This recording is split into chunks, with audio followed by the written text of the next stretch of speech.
One of the worst feelings in life isn't failing at your goals, it's achieving every single one of them and still feeling empty. That's what I hated about success. I always thought if I just hit the goals, if I made the money, if I proved I could do it, then maybe it would fix the stuff I was struggling with internally, like fix that feeling of being trapped in life, but it didn't. Instead, I woke up one day realizing I had poured years of my life into a direction or into a belief system which didn't pan out the way I had hoped. And it felt like there was nothing I could do about it because I had too much time invested, too much sunk cost. There were too many people depending on me. I guess that's why some people call them golden handcuffs. And then comes the part that most people don't really like to talk about, which is if you have achieved some objective level of success, you don't feel like you're allowed to say you're unhappy. Like your team looks to you, your family is proud of you. Like from the outside, your life looks really good. And I mean, it looks like what you wanted it to look like. It just doesn't feel like you imagined it would feel like. So you shut your mouth. Because saying I'm unhappy when you're successful feels ridiculous, feels ungrateful. It sounds weak. And so you keep it in because it just feels like what you should do. And that silence, that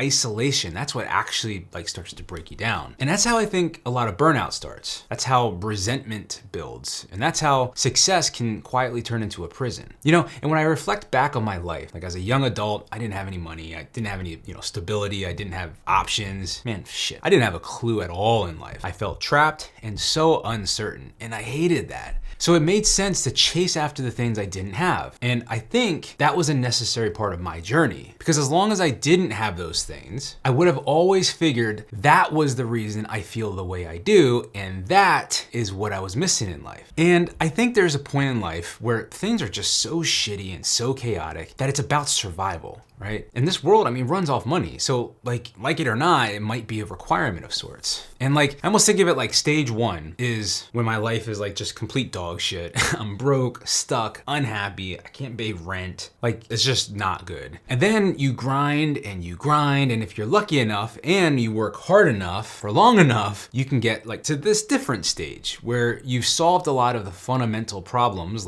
paying for living expenses. And then you realize that while life is better, you're still not, fulfilled, maybe that's the word. You realize that when you get to whatever finish line you set, you'll just move it further anyways. And I think that's the transition to the next stage where you start to think, okay, the skills that help me get from there to here aren't going to help me get to the next stage of my life. And the messed up part is that the things that made you so successful are likely the same things that are keeping you from being happy. And I think this is where some people misunderstand burnout, under certain contexts. When I think about burnout, I don't think it's about working too much or work-life balance per se. Sometimes it's about working on the wrong things, or more specifically, continuing to work towards something that no longer aligns with who you are in truth, or no longer serves the purpose needed for this stage of your journey. And there's an extra layer that makes it worse, which is that feeling that you shouldn't be struggling, right? Because you're doing well. So then why do you feel tired, or why do you feel resentful towards your work? Why do you feel disconnected? And that shouldn't creates the shame around burnout. And then that guilt kind of creates the silence, and silence creates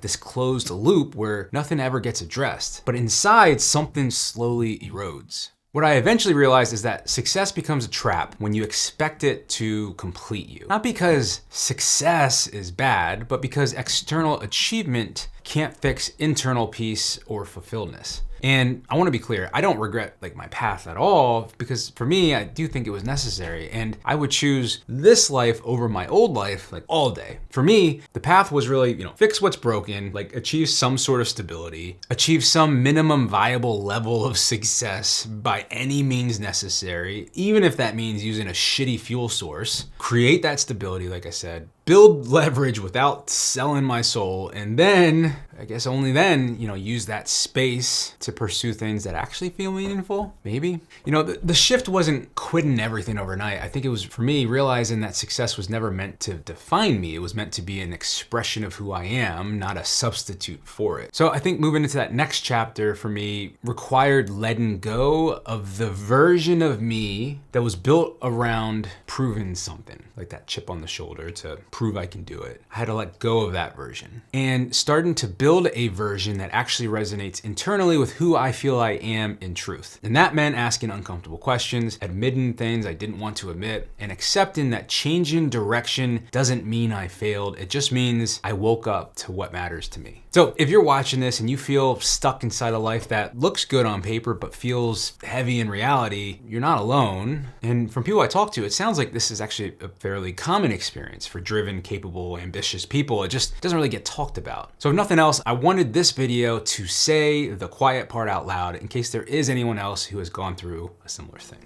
Hey, if you liked that video, then check out this video. I think you'll really like it, and I'll catch you on the next one.